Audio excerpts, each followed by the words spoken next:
ওয়ালাইকুম সালাম ওয়া কি অবস্থা রাহমাতুল্লাহ। ভাই, কেমন আছেন আপনি? আলহামদুলিল্লাহ ভালো, আপনারা ভালো আছেন? আলহামদুলিল্লাহ। তো আপনি তো একজন প্রবাসী, আমিও একজন প্রবাসী। তো আমাদের বাংলাদেশ সরকার আমাদের এইবার প্রথম আমাদের প্রবাসীদের জন্য পোস্টাল ভোটিং সিস্টেম চালু করেছে আর কি। এখন যেটা চালু করেছে আপনিও মনে হয় শুনছেন বিভিন্ন পত্রপত্রিকার মাধ্যমে, সোশ্যাল মিডিয়ার মাধ্যমে। এখন এটা আপনার কাছে কেমন, আমাদের প্রবাসীদের জন্য কেমন হয়েছে? দেখেন, এখন পোস্টাল বোর্ড যেটা করেছে, সফটওয়্যার করা হয়েছে, এটা বর্তমানে আমিও ডাউনলোড করছি। হ্যাঁ, ডাউনলোড করার পরে এখন আমার পাসপোর্টের নামে, ভোটার আইডি কার্ডের নামে মিল নেই। হ্যাঁ, তখন আমি পোস্টাল বোর্ড কিভাবে দেব?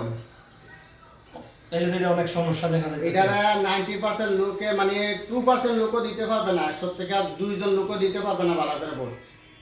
বিশেষ করে বাহারাইন তো 75% লোক নামে পাসপোর্টে মিলই নাই। পাসপোর্টে মিল নাই। যখন দেখা গেছে এই দেশে আমরা ঢুকছি, তখন দেখা গেছে আমরা এক নাম্বার ছিল, ভোটার আইডি কার্ড লোকে মিলা ছিল।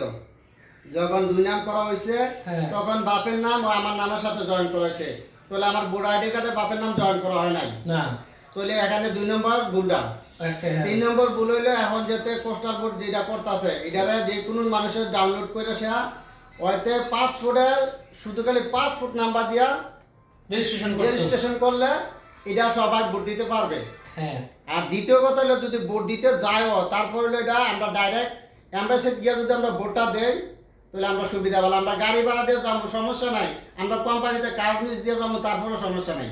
হ্যাঁ, কিন্তু এটা যাতে আমরা ভোটিংটাও হবে, ওইখান থেকে ব্যালট পেপার নিয়ে আসবে, আমরা যে অ্যাড্রেস দেবো, ওই অ্যাড্রেসে আমরা নাও থাকতে পারি, আমরা কাজে থাকতে পারি, বা কোনো সময় দেখা গেছে আমরা নাই, উপস্থিত নাই, তাহলে আমরা ভোটটা গেলগা চলে গেলগা। পোস্ট অফিস হলো এসে আপনারা ফোন পোস্ট অফিসে হলে আমরা পাইলো না, তাহলে গেলগা। এটা দ্বিতীয় কথা হলো, আমরা ভোট দেবো, ভোট দেশে আমরা পোস্ট অফিসে যাওয়ান না, এটা আমরা টাপ ব্যাপার হয়ে জায়গা।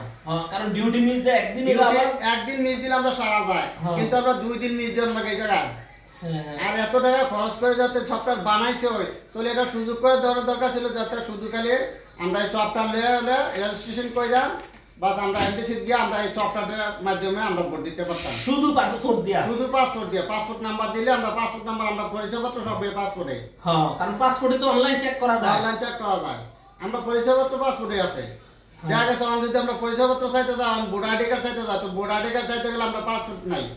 না, আর যদি পাসপোর্ট যদি ঠিক থাকে, তাহলে আমরা সব সময় এই জায়গায় লাগে আমরা পাসপোর্ট আমরা দরকার প্রবাসের লেগে। হ্যাঁ, তাহলে প্রবাসের লেগে আমরা পাসপোর্ট দরকার, আমরা পাসপোর্ট নিয়ে যাবো, বাস পাসপোর্ট দিয়ে দরকার আমরা পোস্টাল ভোট দিতে পারবো, আমরা এমবিসিতে গিয়ে ডাইরেক্ট ভোট দেবো।